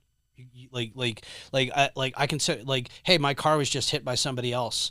My kid is inside the car. Am I going to go and yell at the guy who hit my car, or am I going to pull my kid out of the car? Right? Am I right? Like, don't get distracted by dumb shit. Don't allow yourself to be distracted by dumb things, because they're all misdirection, right? Is there corruption? Are there politicians and servicemen and people at all levels of our country who've been paid off by the Chinese? Absolutely. Don't use their products if you don't have to, right? Like, don't become involved with those people, or and if you feel strongly enough, go down that path of law enforcement. Figure out how to root these people out, because, like, if not you, who's going to do it? Yeah, get involved. I mean, and like, I was past a point in my life. I mean, where I'm like, I think I could have picked up and literally changed careers radically like that when I became aware of some of these things. Because quite frankly, in my 20s, I was a technology guy, and a lot of this stuff wasn't really on my horizon. Like, I only started getting interested in foreign affairs, like, in a more serious way, probably around like the late 90s, like 99 or 2000. I started reading a lot, and started learning a lot of history. That I commuted from New Jersey to New York, so I had like an hour bus ride every day. So I used to, each way. So I used to read a lot, and then I lived in Europe for a while, which was a really good experience. I lived and worked in Europe, so I just didn't just visit. I actually spent time in the culture and had a job there for like 6-7 months. And it was really interesting perspective pre 9/11 Europe. Like I remember being at a lot of young people would work at the hotels, and at that point, like it was like 28, 29, something like that, and like I was a guest at the hotel because we just lived at hotels when you lived in Europe. They didn't put you in houses because the houses didn't have air conditioning. They didn't have the power you need for all your computers, blah, blah, blah.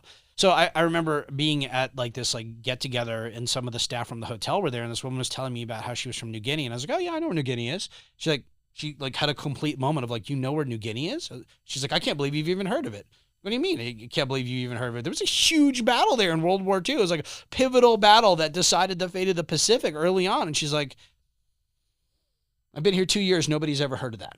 And I'm like, how the hell do you get through school? I mean, like the British, the Australians were there. Like, we were in England at the time. I felt like that was probably something they would have covered, but I guess not. Still one of the biggest places for cannibalism on the face of the planet. I'm not a regional expert. I think the last time I heard about New Guinea, there was an attempted insurrection through some British mercenaries, and then the opposition party figured out what was going on, and the whole thing got called off. But that's going back. Wasn't that where somebody's uncle recently was like in a plane crash and then was eaten by cannibals? I thought that was in the Indian Ocean. Never mind, that's a different story. Uncle Joe. Well, speaking of, let's because you have a pretty in-depth knowledge of China. You started to get into China a little bit. What's on the horizon there, do you think? I mean, China and the United States are currently we are on a collision course for conflict. Unfortunately, I'm really hoping it doesn't happen. There's a number of contested regions. There's a lot of contested resources, and there's contested markets. Like China, one of China's biggest markets that it requires is the United States to sustain itself. And it was trying to offset that by moving across Europe initially with the Belt and Roads initiatives, among other things. I mean, it moved across Africa using these things. Belt and Roads is essentially like they give money for infrastructure projects in countries in exchange for like access to ports, labor, tax benefits, things like that. Because at the root, I mean, China at the root of China, every business is essentially an arm of the Chinese government. The Chinese government it's not like the American government where it regulates. The Chinese government literally owns every single company that's Chinese. I created an entire line of clothing specifically to try to get away from China, because I feel like, I'm a Chinese guy, like I'm Chinese descent, and I see like we have tied ourselves into their infrastructure in a way that is catastrophic for our nation ultimately. And I think it's catastrophic for our influence globally, because a world that is run by China is not a world that any of us recognize. They have a very different way of doing business. I mean, I've been to mainland China. I remember one of my first experiences with mainland China, talking about traumatic experiences. First time I met a bunch of my relatives there, these kids, really smart kids, are all like valedictorians in their high schools in this country, because the only way to get any place in that country is to be a valedictorian, so you can get really educated and like hopefully get some kind of decent job. The first thing these kids told me, this is like 2003, they hand me their English papers that their teacher, when they found out I was coming to visit them, they all had to write English papers about why China's right to take Taiwan should never be contested by anybody. And each one of them had to individually present it to me in front of their parents. Really? Yeah. What? Now, on the television channels, there were entire channels that ran nothing but documentaries and stories about Mao Zedong, to include musical numbers. They had actual like boy band style things there, and every song was about Mao Zedong. I've seen that. Okay. It's wild.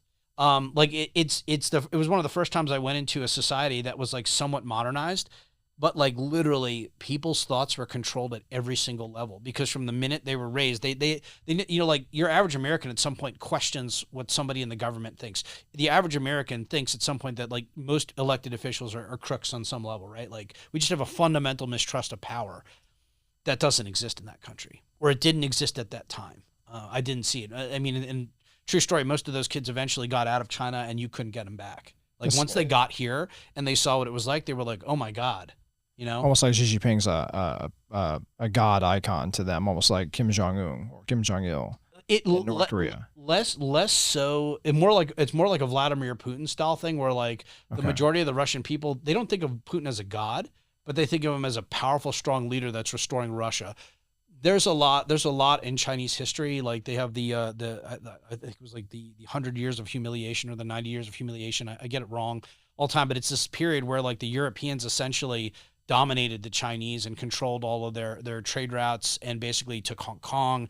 They imported and exported stuff essentially freely.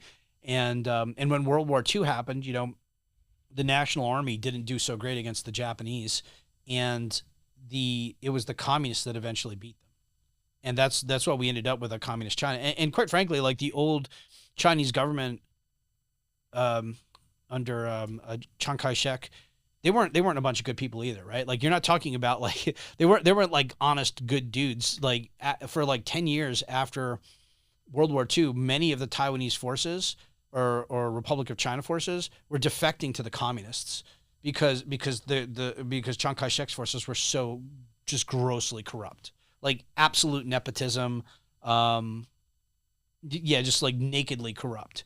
And they wanted to, they were Chinese, they were patriots, right? They had joined the military to fight in a war where they were losing, and lost, many people. I don't know what the exact casualty figures in China are. I'm sure they're contested, and God knows how they bleed into the communists actually, because at some point the World War II went from being a war against the Japanese to a civil war between the nationalists and the communists. And, like neither side was good, like it's any other civil war, horrific loss of life, horrific destruction, starvation, and because this is already a war-ravaged country. Like they'd already been at war with China since the 30s, right? Mm-hmm. And like their country had been pretty annihilated in that process. Like most of your major city centers had been smashed. So the Chinese people are very much, the Chinese people have tremendous history and have created so many incredible things that have affected the whole world, whether most people know them or not. Even down to basic stuff like gunpowder, right? Like gunpowder's our origin, to my understanding, is first identified in China. The Chinese people feel like they have been denied their place in history, right? They are one of the great oldest countries that exists, and it's just like America, they're not a unified front. Xi Jinping taking power the way he did was a very dramatic move, and I don't believe it was an entirely popular move among a lot of people, because there were a lot of fiefdoms in that country. One of the things we used to hear in the 90s a lot was that most of the pirated software was coming out of China. It's true, because the Chinese military wasn't properly funded, so the government literally was like, go create companies.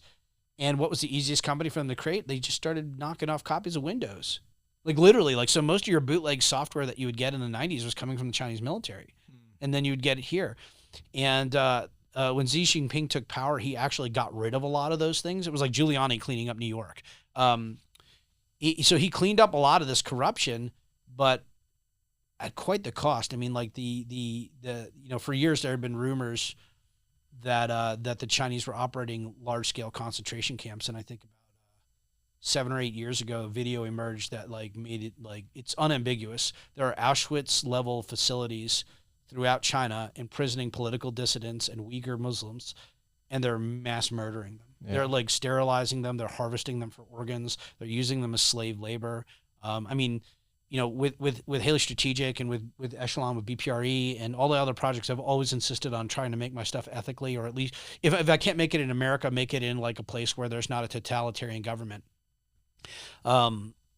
I'd been willing to make a couple of compromises on that once or twice because I had to. After those videos came out, I'm like, there's no compromise worth making anymore. I can't look at myself in the mirror, and I can't have something that other people look at and embrace and love that's made from mass murder.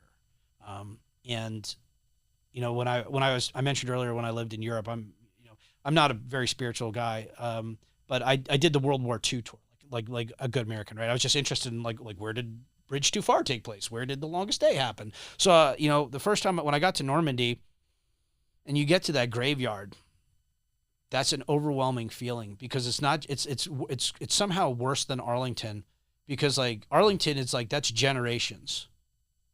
D-Day, all these people died in like 12 hours. There's tens of thousands of gravestones there.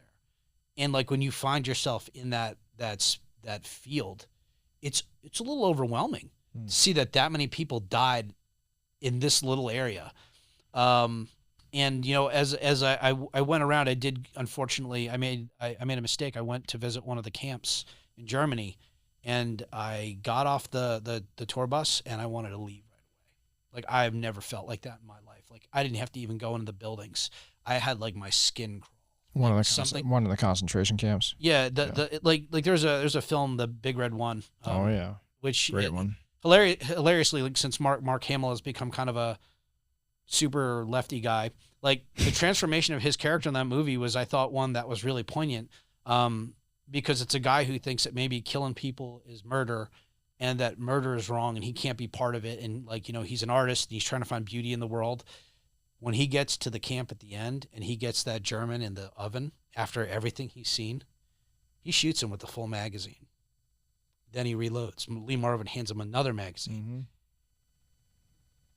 That's the kind of hate he learned in that place. And I tell you, I didn't understand it till I went there. And when I saw those videos in China, I was like, oh my God, this is happening right now. And people are letting it happen. They're okay with it. Like, they'll tell themselves an excuse like, oh, I don't have a choice. It's unaffordable to buy things that aren't made this way. I don't care.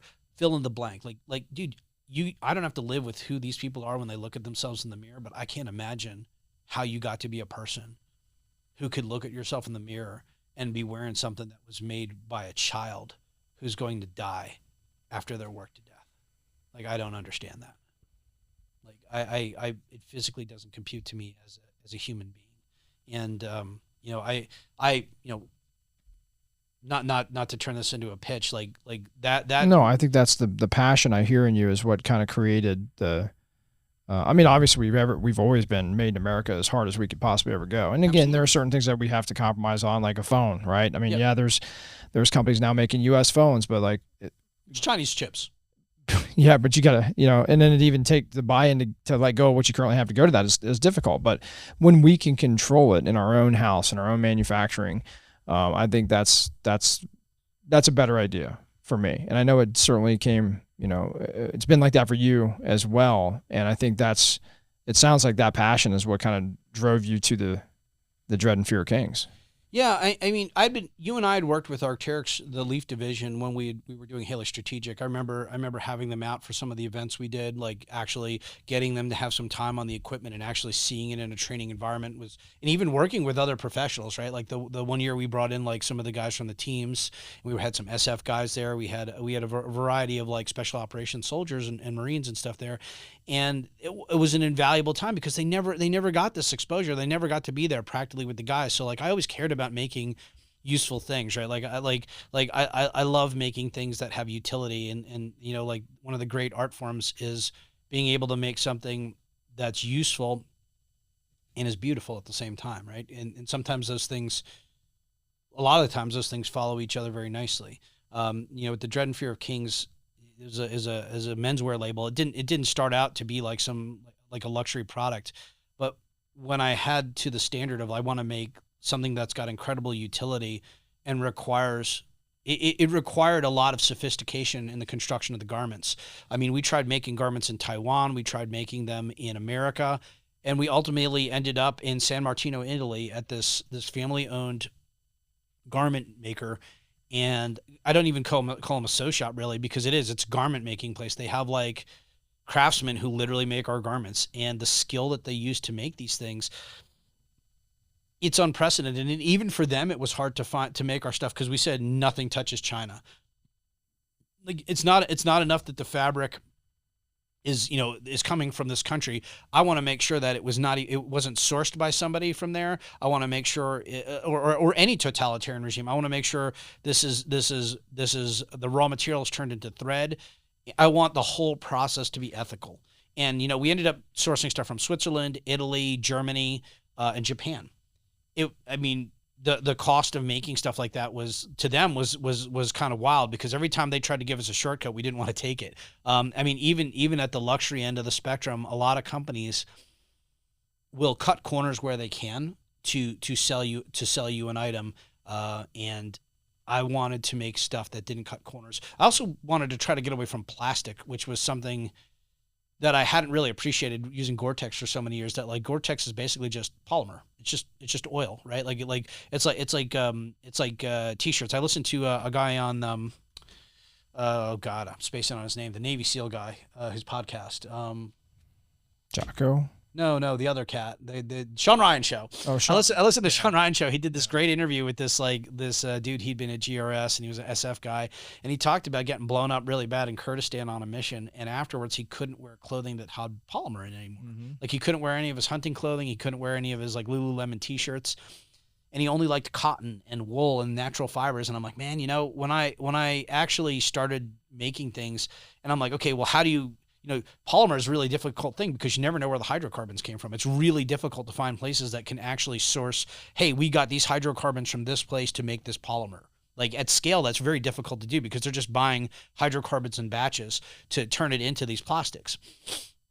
So I started looking at all this all natural stuff because that I can at least know where it came from, and I can figure out the entire supply chain there. But when I started actually going back and studying like the U.S., like one of the things that the Italians told me is that every piece of clothing that's ever been made essentially is derived from military clothing. And I was like, really? And they were like, yeah, if you look at World War I and like Spanish-American War era moving forward, if you look at almost any garment that exists today, it comes from something that was made for a military in Europe or the United States. Which is kind of wild. Really? Like trench coats, tanker jackets. Right. Like the fleece is basically a tanker jacket with some modifications to it. Like, you know those old HBT, well, I have one of these collector's pieces, a HBT jacket, and it's got like pads here and on the shoulders. It's a marksman's jacket. Mm-hmm. Where do you think the pads on all the fleeces came from? All of these reinforcements, because who was carrying backpacks? Who were the first people to ever have to carry backpacks? Soldiers, Marines. Right? Like that's a global thing. So that pisses off a lot of liberals when they hear that. They're probably looking at what they're wearing right now. I mean, like, God bless them. The thing that I thought was super interesting is that when I went back and looked at clothing and started really like looking at it, you could see a point in like 1950 where nylon is introduced to American uniforms, and finding intact pieces of clothing from like the sort of the second half of the Korean War till today, way more difficult. I have World War I Marine Corps uniforms. I have a Marine Corps piece from the Battle of San Juan Hill that's almost entirely intact, except for a couple of moth spots. Even the what would be now elastic on the cuffs was made of wool. They figured out how to like weave the wool so it would have an elasticated effect, seal in the warmth. And like you look at like Navy jackets, which were some of the most popular, it's all wax canvas. It's all like, they call it jungle cloth, but it's essentially 100% cotton that's been weather treated, so it'll be water resistant. And like these jackets, I have a jacket that I think did the Atlantic. I think it did like 13 or 14 trips because it's got the guy's name on the jacket still. And you can see it's fully intact. The only thing that's a little damaged is some of the alpaca lining, which has been eaten by moths, because this guy, whoever had it when he came back from war with his jacket, he didn't treat it nice. He just left it in the closet. And here it is, 60, 70 years later, and it's basically still intact. It's a true heritage piece. And I love the idea of making things that last a long time. Not that just have like historical roots, but that last. And like looking at those materials, they last, right? It's like a Casio wristwatch versus like a mechanical watch, like a Rolex Tudor, Grand Seiko, fill in the blank. Those watches can last generations versus you have like an Apple Watch or a Casio. Like those are 3 to 4 years is what they're expected to survive, right? You can change the battery on them if you want to. I have a Casio that's I think 14 or 15 years old that's still mostly keeps time, but it's starting to the quartz accuracy, which quartz accuracy is what keeps the beats like super accurate because it doesn't use like a satellite. It doesn't use like Bluetooth. It's literally using a crystal inside to regulate the time. The crystals eventually fail. Right, like anything physical will eventually fail, and at a certain point, to replace that component on like a Casio, you might as well just toss the thing unless you have sentimental attachment to it. But with a mechanical watch, these things, like there are World War I Rolexes that exist, and they look like pocket watches, and they have like little cages over them because that's what they used to use to synchronize attacks, right? Like bomber pilots are the same things. They were in World War II. I think it was the first time the Americans popularized the wristwatch, and we had all these companies that basically made these watches, and the whole thing was to like synchronize attacks across different things. So they were tools. They had real utility, and it was a vital utility. But they're also not a distraction. That's the other thing I love about like a mechanical watch is it's not clamoring for your attention. You know, like I mean, I typically keep my phone present, but I try to keep it in a mode where like I never turn the ringer on because I always want to be focused on what I'm doing, and like what I'm doing now is more important than that. Like that's just distracting me and disrupting whatever I'm trying to accomplish. I will get to that later, right? Like because we didn't always have phones. And we didn't have like this constant like ringing in our ears, clamoring for attention. Oh, look at Instagram. Look at this. Look at that. Like that's an incredibly disruptive thing to people.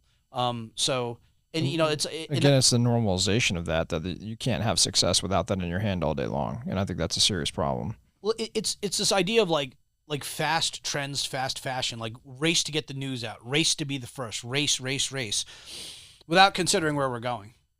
Right? Like young people, like how many young people have a real direction in their life? Like I knew from a very early age, I wanted to be involved in the arts. Ironically, to be as successful as I've been in the arts, I no longer do that much drawing, but I do a lot of writing and I do a lot of creative direction because I know what right looks like because I used to be able to do all this stuff myself. But somebody had to run the business. And like, I mean, that's why I started my own company, right? I mean, that's why you started your company, right? We thought we knew better. Yep. Oh God. But yeah, I mean, the Dread and Fear of Kings is like kind of my latest endeavor. It's something I'm very passionate about. You know, we have footwear made in America. We have belts made in America. We have forged Damascus steel buckles. Like things that, I mean, they look beautiful, but they have incredible utility, right? Like they're actually made to be useful. They're not just something you put on and you forget about it 30 seconds from now, right? It's not a trend. It's a maturity thing. And I mean, there's something that I've heard a lot recently, which I think there's a lot of value. It's like own fewer, better things. Like, I mean, as a collector of Japanese toys for so long, I was definitely a victim of get everything. But I've been to your house. Yeah. I mean, sometimes it's like a curated collection is more important than a giant one. And like, you know, what you collect, some people say the things you have start to own you at a certain point. And I think that's maybe a simplification of like the things you have start to represent you. And like I know a consistent thing across my life is like I care about like things that are well made, things that are going to last, and things that are like beautiful, you know, whether that's animation or a toy or a book. Like I like buying books. I like reading books. I mean, you obviously have your own collection of books here. But like I really love reading books, like physically holding a book in my hand. I enjoy it far more than reading on a tablet, which I can do in a pinch. But I remember things better if I hold them. I can't. I gotta read a book. I can't read a tablet. I've tried. I mean, I can reference and highlight on it, but I will still have the book and the download. I have to go back and forth, just the way my quick starting brain works. And then there's a note sheet next to that, taking all the highlights out of each one of them. I mean, that's a good way. I mean, it's funny. I take notes in a lot of the books I read because they're nonfiction. I miss reading fiction. I haven't read fiction in a while. That's the first book you ever gave me right there. Ender's Game. Oh, Ender's Game is a great book. Oh my God, what an amazing book. Yeah, that's wild. Yeah. So Dread and Fear of Kings, so people know, is you're taking all that history, like you going to Europe and finding that just in exquisite quality that's always been there in the past and bringing that back to life now. It's got a price with it, obviously. Oh. But I'll tell you what, just using some of the pieces now, and since you started this, I feel it. And I love quality. I love looking at something. I'm anal retentive about it. But it's like that shit is just incredible, you know? And I know a lot of people look at the price on it and go, I can't afford that. But it's like, it goes back to your statement, own fewer, nicer things. I love that. And I think that's what you're really doing. I think the other thing with our stuff is the utility that's in it, because like, talk about that. Cause there's some cool shit inside those jackets. Yeah. I mean, like, you know, like I used to think the Alpha jacket was the be all end all jacket. It's basically a jacket with 2 outside pockets, you know, and it's a waterproof membrane that's got a fair amount of movement in it. but like, and it keeps you dry for a certain amount of time. Our jacket is literally designed for instead of being, and those jackets, it's important to frame out, started from mountain climbing, right? Like their origins are mountain climbing. My origin is in the city. Like I was thinking about city living. So when I built a jacket, just like when we were designing the D3CR, I wanted to think about the utility, not just in a professional setting, but for an individual daily use. Like the D3CR, the mission of the D3CR in a professional setting was a unconventional soldier who's not necessarily got all his kit on, right? Like it's something like it's a grab it and like I have to respond to an emergency. And I remember when law enforcement started using them as active shooter rigs, I was like, exactly. Or when people just wanted them in their car of like, oh my God, this is my chest rig. Like I need this. I can have all my equipment right now. I don't have to walk around wearing all this stuff, but I can have the important stuff. And it was the first time people had thought about with those chest rigs, like, do you really want a giant radio attached to the side of your chest rig? Because if you're not wearing your mags all the time, do you really want to give up your radio? And then like you think about my jacket. My jacket is actually designed to hold water bottles, but it's originally sized for radios. Like when we just did some work with a unit. I mean, the people who helped me design that jacket are all high level intelligence units who are doing like specialized reconnaissance missions. Like they're not carrying guns most of the time, or if they are, maybe a handgun, right? So their mission is like to collect and observe and relay. So we have interconnected pocket systems that are specifically designed to route radios and antennas. I mean, do you need it for that? No. But do you need like a $10,000 dive watch? Also no, but it's made to that level of quality, but it's also got with that level of functionality, like even little things like putting rubber stops on the bottom of the hem of the jacket. So when you're wearing a pack or something, your jacket doesn't get eaten by your pack or your bag. So if you do have something on your belt you want to conceal from the world, hey man, your bag's not going to accidentally like give you up. And that was decades of experience from various people who went into making those things. Just like when we made the D3CR, it's decades of experience, right? Like it was you, me, we had other people on the team who were pro users in the field. I remember we were looking at a photo with the D3CR once, and the guy was wearing a low vis chest rig, and he's a skinny, muscular dude, and he's just got this giant midsection because he's got like his whole kit underneath it. And I'm like, he's not getting out of the car that way, is he? Like, because that just looks ridiculous, right? Like, at that point, why even put the cover shirt on? You don't. I mean, yeah. So with the DFK stuff, we were actually thinking about an operational utility for everything we make. It's gorgeous looking. It's the best quality materials. It's the best quality construction I could find, but it's also highly functional. Like I feel, and that goes back to what I was saying, like that sort of form and function are interconnected. I mean, even the minimalist styling of our pieces is designed very intentionally, even though there's like pockets and access points all over. If you look at somebody and like, just look at them where there's no flaps, everything's hidden. Everything is like, you have to go in to find things because they're right where they're supposed to be. But if somebody just looks at you, it doesn't even look like you're wearing there's no features to describe. Right. And because it's so expensive, I'm making jackets for mature men, like adults. So I also didn't bother with like branding. Like the branding is minimalist, tone matched on the sleeve, and that's it. And it's the dagger. There's no giant like Balenciaga logo or something like that. This is an adult man's jacket, or a professional's jacket. And everything we've built has been to that standard. Like everything is built with those levels of purpose, best wools, best cotton, weather resistant properties, utility, smooth actuation, function, even in the zipper functionality. Like it's so funny. Like the first time I got a jacket with a two-way zipper, it wasn't actually a tactical jacket. It was a style jacket. And when I went to sit down in the car, because it was tapered at the hip, so it fit really nicely. I was like, oh, I can't really sit. And I was like, oh, you cracked the zipper. And as soon as I cracked the zipper, I was like, so you can get to your pistol. Oh. Wonder why nobody else does this. Like those were the kind of like epiphanies we had when we were working on it, because we spent 3 years designing the line before we actually were able to release the first pieces, because we started before COVID, and COVID has been a delight to work through. So what's next for the Dread and Fear Kings then? We're working on, we have some button-up shirts, we have some t-shirts coming, we have a pair of cargo pants and a pair of jeans we're working on.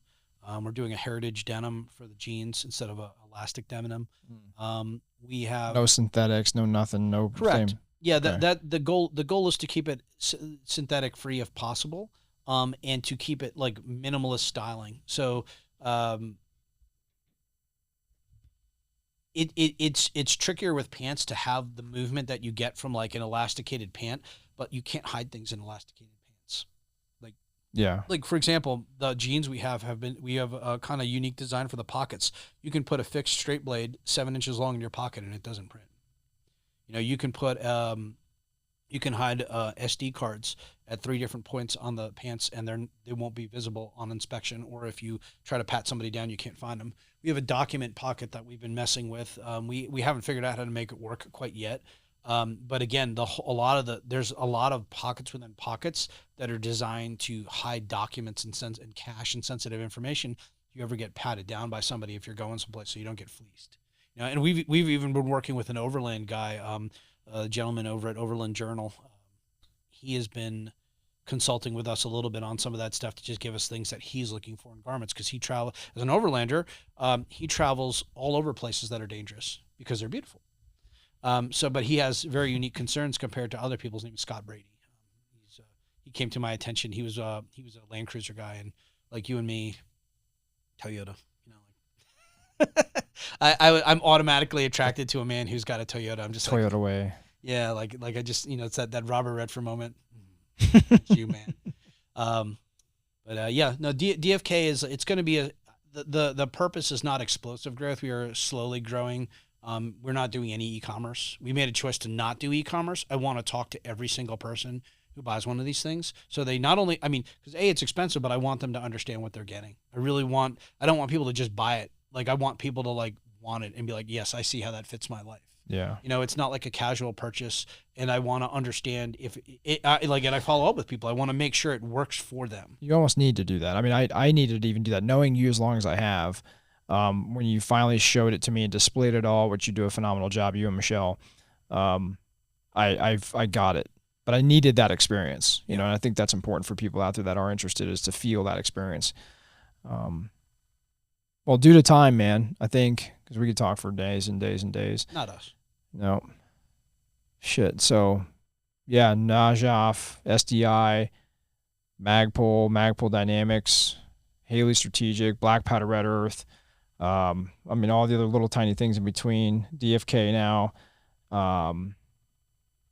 In closing, I think a good place to close this, because I love the dread and fear of kings concept. And I think people, most times people, when they hear DFK, like, what does that mean? What's the dread and fear of kings mean?